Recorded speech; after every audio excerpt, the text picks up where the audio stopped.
Good morning, everyone. Hi, Ken. Hey, Jill. Love to see faces. Good morning. All right, meet some more people.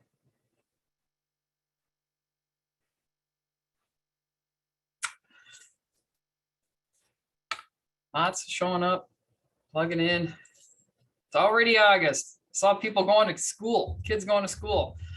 That's crazy. I don't know if that must be a Southern thing. In the North, we start after the holiday. So Labor Day, then the kids go to school. I was like, you're going to school. There's a whole month of vacation left. But I guess in the South, you have lots of time to get outside. In the North, we have 3 months. That's it, right? You know. Morning, Mary. Morning, Rosalind. Mandy.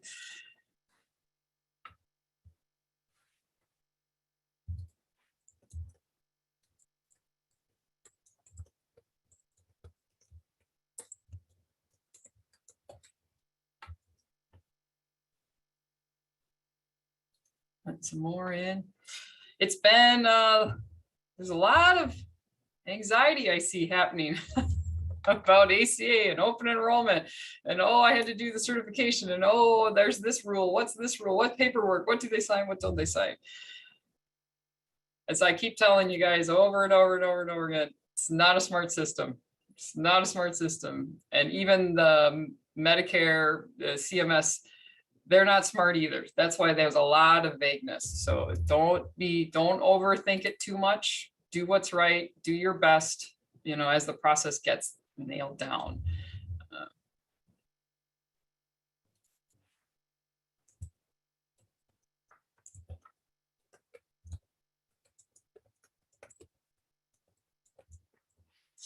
All right, got some more coming in.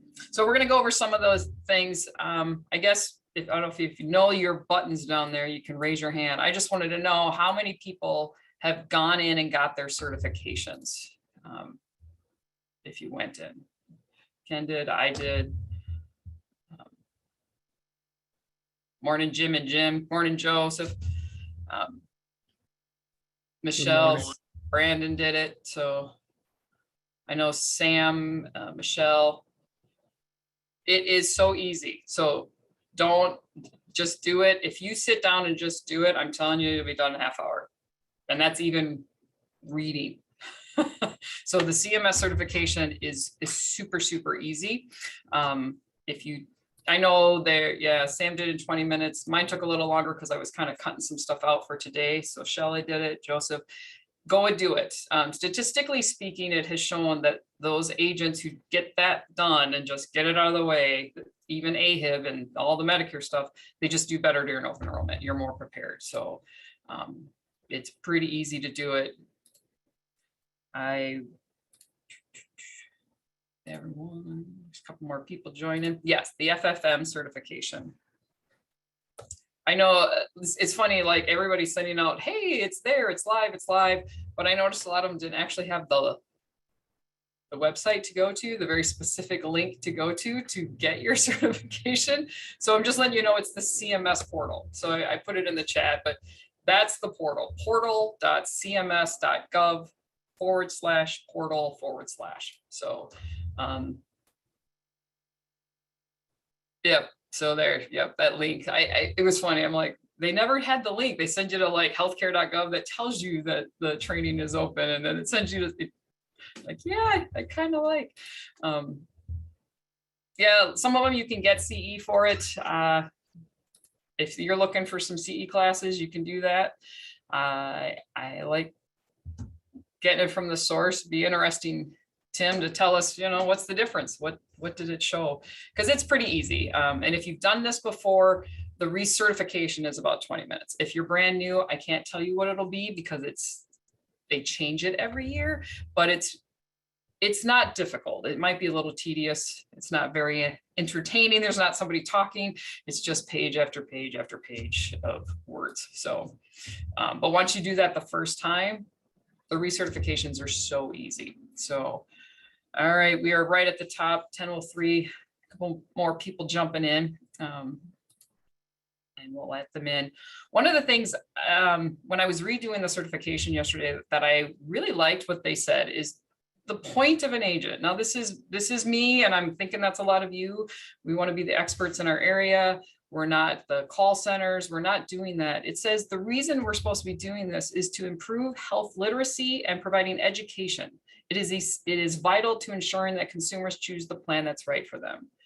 And then it says, don't wait to be asked.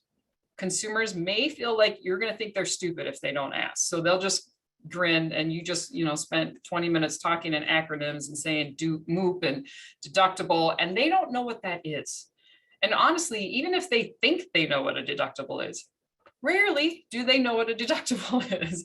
They come from their employer plan and they can tell you what their deductible is. And then I go, yes, but what's your max out of pocket? And they're like, what? I don't think there is. So they don't really understand terminology. They just know that word. They know I need to get to a deductible, but they don't even necessarily know what happens when they reach the deductible. Is it a co-insurance? Is it a copay? Or is the deductible and max out of pocket the same? So in the training, it's like, don't be afraid to tell them.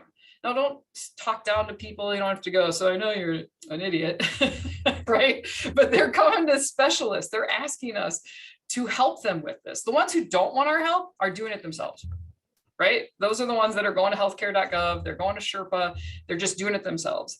They're coming to you because they want you to help them, and you're the expert. So remember that you are, even if it's your first stage, your very first client, you still know more than them because you just did all the training, you just did all that stuff. You still know more than them. You may not be the expert yet, but that's okay. You're still more knowledgeable about insurance than you were when you first started, right? So don't wait to ask. Explain the concepts like premiums, deductibles, copays, and share reliable information sources. One of the things you can do to do that without making it seem like you're talking down to them, somebody doesn't necessarily want to explain something they already know. You can say, I just ran through all of that, these different options really quickly, but I should ask. I'm talking in a insurance jargon. Do you know what a deductible is? The max out of pocket, copay versus co-insurance. Do you know what that is? You're giving them permission to go, nope, I don't, without them having to say it. And you're also giving them permission to go, no, I know what it is. I worked in HR for 20 years or, whatever. So you can ask them that question because we all do it. We all talk in the things that we know really, really well as if everybody else knows it. And then we wonder why they don't know it, right? I mean, we're insurance agents. So of course, we know you can go to healthcare.gov and get your insurance. Yet there's thousands and thousands of people who are like, I don't know where to get insurance from. So you're the expert. That's why we need you to remember you're the expert. So the redetermination and re-enrollments, I have been, if anybody's been doing this for a few years and you've been in a county where a carrier just left, they're not in that county anymore, you'll be familiar with these re-enrollments, the renewals of how the marketplace handles it. Now, if you're no call and you don't care, it's not going to bother you, but the marketplace is not smart. If anybody has ever done the search, I don't know if you know this, don't use healthcare.gov or healthcare.gov to search for the doctors in a network. It's only right 50% of the time. If it says they're in the network, it's 90% accurate. If it says they're out of the network, it's 90% wrong. Like it's crazy. So if their marketplace isn't accurate, how are they going to reroute you from this carrier who covers this network to a brand new carrier and covers the same network? Their own system is messed up. So that's what's going to happen is that if a carrier, we've got lots of carriers that have left and changes move and they go, yeah, this county's too expensive, or I didn't get enough people, and they leave, the system will automatically move them into a similar plan. But similar does not mean it's the same. Similar does not mean it's going to be the right network. That is what will happen. So that's always happened. That's been in the existence since the marketplace started. If you haven't been around long enough, you've never seen that happen. Well, now what's happening, because of a lot of those no calls, those companies that were putting people in, they were just enrolling people, and they put them at, it clearly said, well, clearly it's small print, but said, we're going to put the smallest amount of income possible, and we're going to enroll you in the cheapest bronze plan. And you have 30 days to tell us otherwise. So finally, CMS is kind of aware this is happening. So their answer to this is that everybody who's in a bronze plan that has that's 0. If there's a silver plan that's the same rate, they're just going to move them to the silver plan. Because at 15,000, you should be in a CSR, right? There is almost no reason to be in a $0 bronze plan if your income is 15,000 as a single person. There just isn't. And so people were being, but then sometimes people should have been in this. There's people, we've seen some complaints that people had enrolled their client in a silver plan with that $0 deductible max out of pocket of 15, and then somehow got, suckered into filling out paperwork on Facebook and got moved from that silver CSR to a bronze to the bronze for a 0. And all of a sudden their $1,500 max out of pocket went to $9,100. So CMS, for whatever reason, this is their answer. They're just going to move you from the bronze to the silver. Now, when I read this, so I pulled up the exact words about how it, see if I can find it now. It's going to move it if it's a 0. Okay, so if there's a silver 0, they're going to move them from a bronze to a silver 0. It doesn't say they're going to move them from a $12 bronze to a $75 silver. It's not doing that. It's trying to move 0 to 0. Now, the marketplace auto renews everybody on December 16th. But it only auto renews people who did not go in and update their application. So that's gives us as agents a month and a half, and even October is your prep time, to say, don't let the system auto enroll you. You have until December 15th to pick the right plan for you, to make sure your information is accurate, because on December 16th, anybody who hasn't is automatically going to be put into the same plan with whatever income the IRS told CMS to use, which is going to be from 2022. So it's certainly not accurate for 2024. They're going to be moved from a bronze to a silver if they're in that 0, which again may not be the right plan for them. So it definitely is behoovant of all of these clients to call us, to talk to us, to, hey, just send me the link and I'll update it, something before December 16th. Now, December 16th happens, people are going to be in the exact same plan with or without the right income, and they're going to move to the $0 silver if they were in a $0 bronze. You can still change it before January 1st. Here's the trick. You go in, somebody calls and goes, oh, they finally paid attention. It's December 20th and they're in the wrong plan. Or they apologize, oh, I'm really sorry, I didn't get you my income, and my income went up or down by 50,000. All right, you can go in. You go into the application, you fill it out, you update whatever needs to be done, verify the information is correct, hit losing coverage 12/31 of 2023. It's a legit statement. The plan that they're in ends December 31st. 2024 is not the same plan. It's a new plan. So their coverage is ending December 31st. The system just goes SEP, pick a new plan for 1/1. So there is still a way between December 16th and December 31st, though I don't know about you, I'm not working on the 31st. I'm not working on Christmas. I barely worked that last week. It's not my fault if you're the delayed person, right? But if you talk to somebody, you've got that one, oh my goodness, I'm the one who messed up. They sent me their information and I forgot to enroll them. You can just say they're losing coverage 12/31. It gives them 2 months. Before they opened up the SEP or the open enrollment to December or January 15th, that was how we would change people's plans in January, was to get them around that. They were in the wrong one. So that little trick, again, has been around forever because they are losing coverage on 12/31. That plan ends. You're not lying. That plan no longer exists. You know why I know that? Because deductibles go up every year, max out pockets go every year, the co-pays change. It's not the same plan. Now they may get the same member number, but it's not the same plan. So that's a little workaround.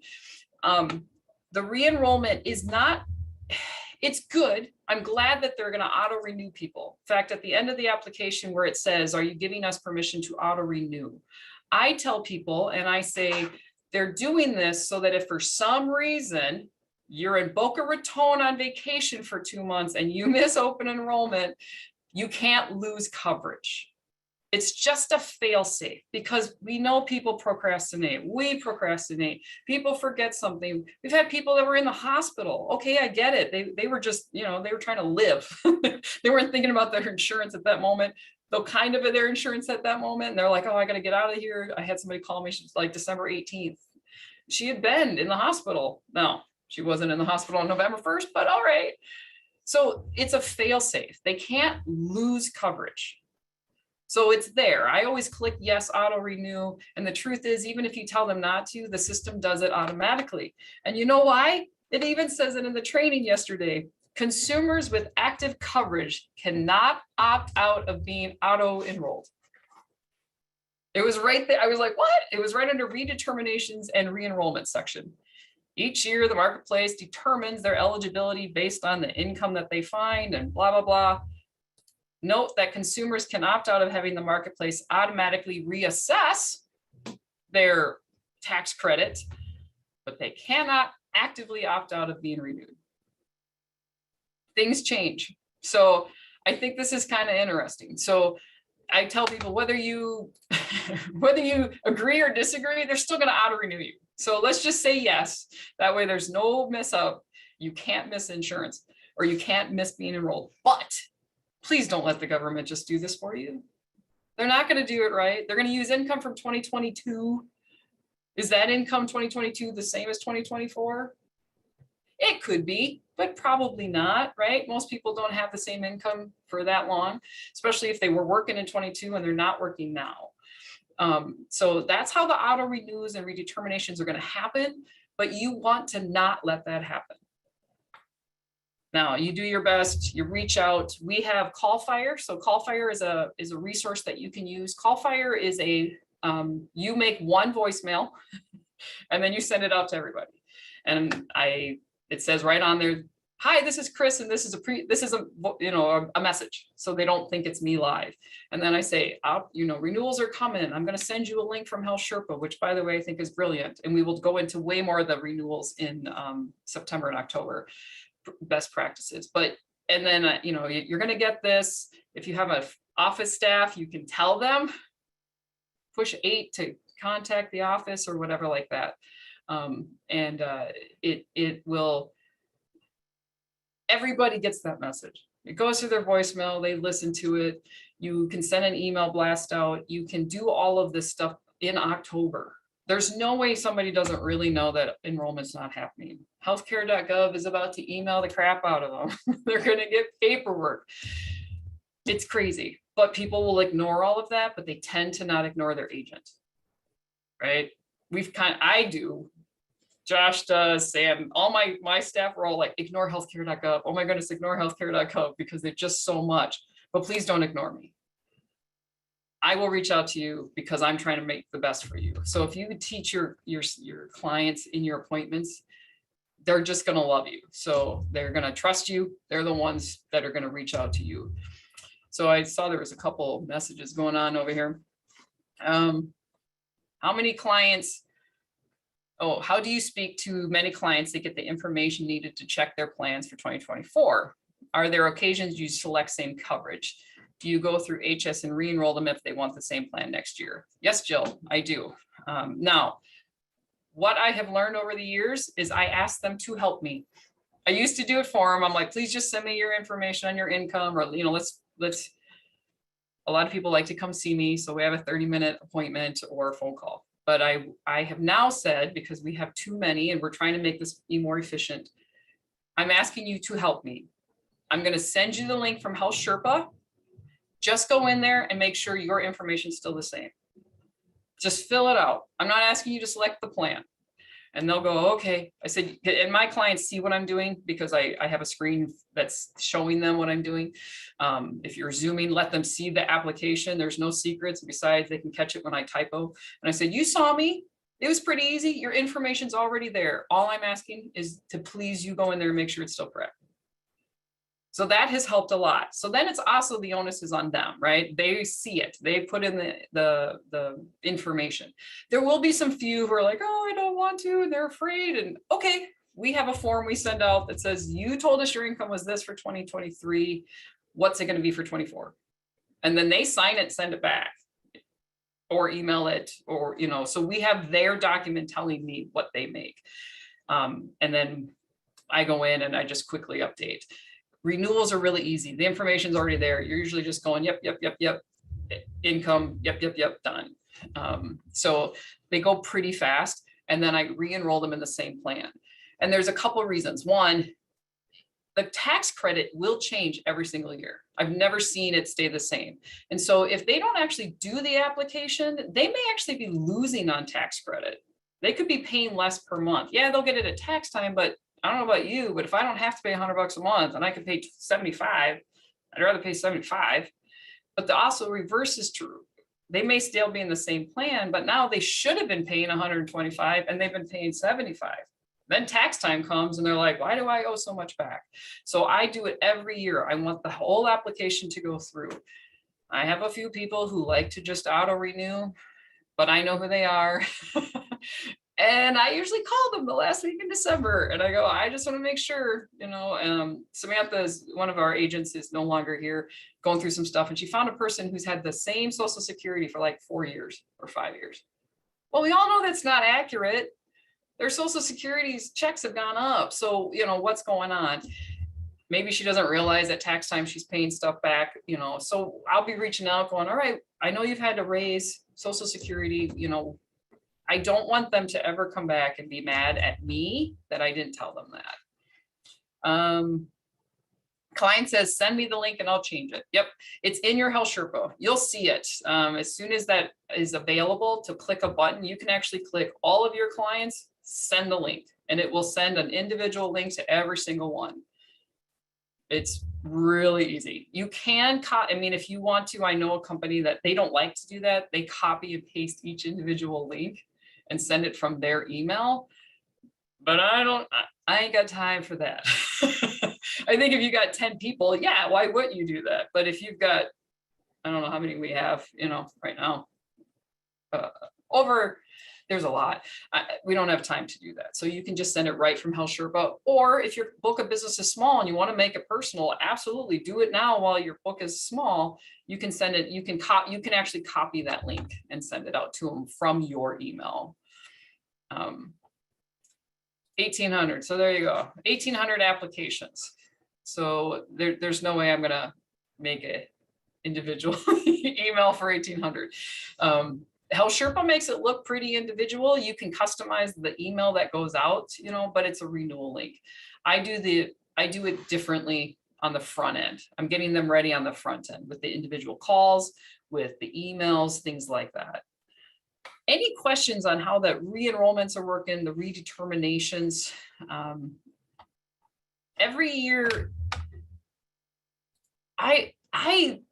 every year, the last week in October, I hold in-person classes and Zoom for my clients.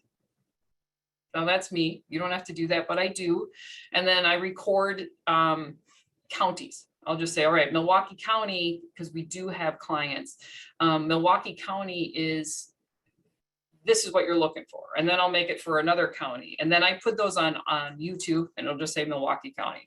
Because somebody who lives in Ozaukee County doesn't care what Milwaukee County people are doing, right? So I break it down. The class is a little bit more, but you know, I do break it down. And then I send it to my Milwaukee County people. Here you go. If you're looking, you know, because some of people do want to do it themselves. Okay, I'll send you the link. We'll send that out. And you can do it yourself.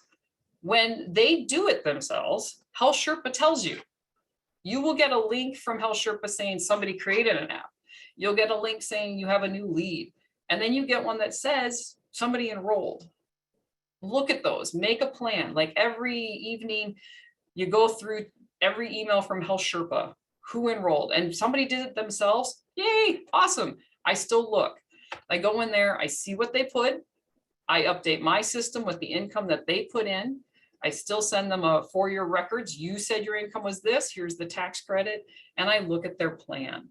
because sometimes they just go, oh my goodness, there's so many plans, and they just pick the cheap one. You know, for just like $8 more, there's this $0 deductible plan, and you're on a plan with $9,000 deductible. And they're like, oh no, I didn't know. But they didn't want to bother me. And I always kind of laugh. I'm like, that's my job. But they don't want to bother me, you know? And I'm like, no, it's okay. Bother me. And I very rarely, it's really rare when I say, I see you enrolled in this, and I never criticize them for it. I never go, that's a horrible plan. Why would you pick that? You just go, I see you enrolled in this. But last year, the network you used was this, and the plan you picked is the different network. Has something changed? Or for $10 more, or maybe it's $50 more, there's a plan that's significantly better. And I know you go to the doctor or whatever, you know, show them why you're giving them an option, and they usually will go, okay, thank you. Thank you. Can you change that? It is 10 seconds for me to go in there on Health Sherpa, go change plan, put them in the right one, and go, all right, you're done. So that's how we do it. I mean, I know there are people that enroll. I just saw a comment about buying an ACA book of business. And he said that those people, they just let them auto renew and there's no touch. And I'm like, that's just not me. I want to talk to people. I want them to be educated. And according to CMS, they want that too. And if we don't do that as a group of agents across the country, we are going to end up becoming regulated as much, if not more, than Medicare. Because it's involving people's income, right? Medicare is not really involving people's income. They're going to make it worse for us because we just need to educate people. That's why I host this class. That's why I'm so glad so many of you are on here. I think there's 66 right now, and I'm really honored. I just want you to be better so you can educate your client. And if your client's running around telling everybody how good you are, you're going to start getting referrals. You're not going to need leads. You're never going to need to buy another lead. I think in the very beginning, we bought those turning 65 leads and sent out postcards. I wouldn't do that now. I don't need to do that now. And you won't either. You will be surprised. You help somebody retire. They're telling somebody, they know other people who want to retire. They're going to go, guess what? You can retire. You help somebody's kid, you know, their kid says, oh yeah, you're turning 26 too. This person over here can help you. So does the renewal link give the clients access to their dashboard if they've never created a password? Yep. It still goes to their dashboard, and it kind of asks them to create a password. It will also ask if people forget their password. All they have to do is, they don't even know if they made the account. You can just say forgot password, and it will just send you to their email a link that they can click on, and it takes them back to Health Sherpa. And I think somebody asked about CallFire. So if you look up CallFire, it's actually a website. And it's just, you can upload as many phone call numbers in there as you want, and you can just send out one mass message to everybody by phone. Phone is still the best way for me to know that everybody's getting it. Emails, we have like a 60% open rate, which is pretty good. That's still 40% that's not opening it. So that's not really very good. Not for this, you know. I've had people tell me they wanted us to send them things via email, and then they unsubscribed. And I don't send out letters. We probably should, but we don't do anything but send them things about their plans and changes in the marketplace and open enrollment. And I'm like, you're the one who clicked, you wanted me to email you, and then they're unsubscribing. So then I have to email them directly because I'm not doing a spam email. So people don't open emails. If you want to make sure they're going to get it, do a mass text or a mass, like we call it the phone blast, to call blast. My receptionist hates it. I have to give her a warning that people are going to start calling, and you can CallFire. You can say, I only want 5 voicemails to go at a time. You know, I don't want to send out to all 100 at once. I just want 5, and then wait 5 minutes, and then 5. There's some, CallFire's got some stuff that you can do. There's also the texting app. That's the other one, right? If you don't have a texting app, I highly recommend you get one. The one we use is called Haymarket, H-E-Y. Haymarket, stuck it in there. Slide Broadcast, Rosalind says, is an alternative to CallFire. Same thing. There's lots of those out there. Haymarket is a great texting app. It costs some money. Both of these do cost some money, but they're pretty inexpensive overall. And texting has been great. Somebody leaves a message and you're kind of doing the phone tag. You can just say, all right, texting, I'm going to call you in 5 minutes. It can be as simple as that. We use the texting for the CMS regulations of permission to enroll somebody. So I highly recommend you get a texting app. If you don't have a CMS, some of the CMSs are now starting to put that in. But call fire and texting are probably, I mean, I still email, you know, that's that great documentation. I can show that the email went, it attaches to them. But call fire, a massive call blast, and then texting. So just start prepping, start thinking, how are you going to reach out to your people? We're almost right at the bottom. There, you know, what are you going to do to reach out to your current clients? And if you're brand new, start thinking, what can I tell my clients during their applications to get them prepped for next year? I always tell them, great, that pretty much the last sentence we have around here with our agents is, you know, I'm really glad, call us if you need any help. If I don't hear from you, I will assume you're having a wonderfully healthy year and you will hear from me in the fall. I say it every time, you'll hear from me in the fall. Then the next year I'm like, hey, you'll hear from me again next year. So, you know, start prepping. How are you going to prep it for next year's open enrollment?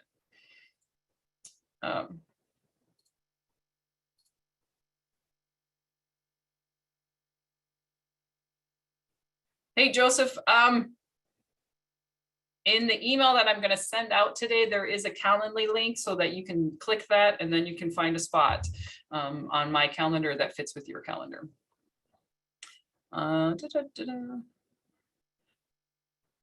Name of the mass texting application. Yep, Hey Market. I put it in the notes. Hey, like not hey as in horses, but like, hey, what's up? Hey. So Hey Market. HEYMARKET.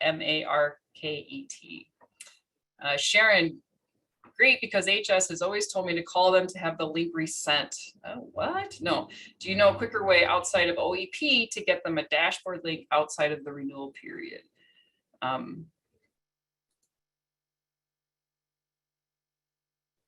You can send them a link for a quote, but you can't send them a renewal link until that renewal link exists. And you don't really want them going.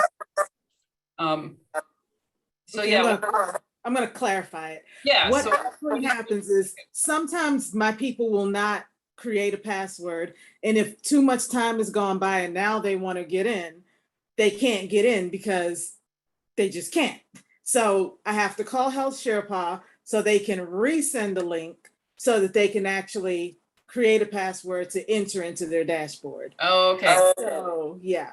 I've had when somebody didn't create one, and if they just say forgot password, it sends them a link to go in. Okay, it hasn't worked for mine. I don't know what's up. You've had somebody click forgot password?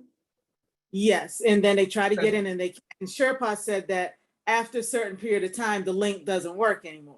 And that's been my experience with that. Sure. So every time it's been like 3-4 months and now they want to get into their account. I've always had to contact Sherpa, then they send them an email and then they get into the account. And to me, that's like kind of tedious. Yeah, that sounds like a Sherpa issue. The only other thing is to tell them, hey, I'm going to send you this link today. Just make an account now because it'll make your life easier in the fall. You know? Unfortunately, not all of them have. And then I have to flip my whole book this year because we're going state-based. So I know if they access the account before we change November 1, because all of my old accounts from ACA Express, INXS Cloud, all of my people are still there and I can still access all the information. So I want them to get that login because no one is telling us for sure if we will still be able to log in. Right. So I know I'm going to go. You can log in, but whether a client can, right. Yeah. Yeah, well, I know because I'm an agent and we have to do that 30-day CMS reintegration thing. Yeah. Because Virginia's getting kicked off. If I don't remain on the FFM, they're not giving us certainty if we're going to be able to log in and see our clients' information because we're not going to have like that CMS ID anymore. We're being flipped to Virginia.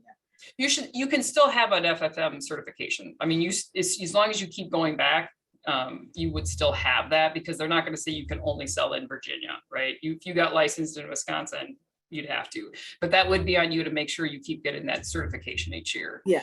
Now, do you But I think that's a health Sherpa. The only thing I can think of is if you do it right now, if you go in and update somebody's application, just update it, you don't actually update it, go through, say they're losing coverage 8/31, renew them, go all the way through, enroll them in the same plan, they'll get that new link again to make an account. So if you know some people that will do it right now, that's kind of what you can do in prep.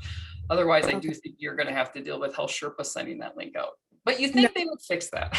Yeah, it's been years. But do you know if you necessarily need to have a license in an FFM state to do the certification? That's what I'm unclear on, and Virginia doesn't know anything. Yeah, nothing like state exchange. I'm not really sure. That's a good question. Yeah, that's why I was going to jump into Ohio, because I don't want to lose access just because of the way they're doing things with the EDE now. Oh, yeah.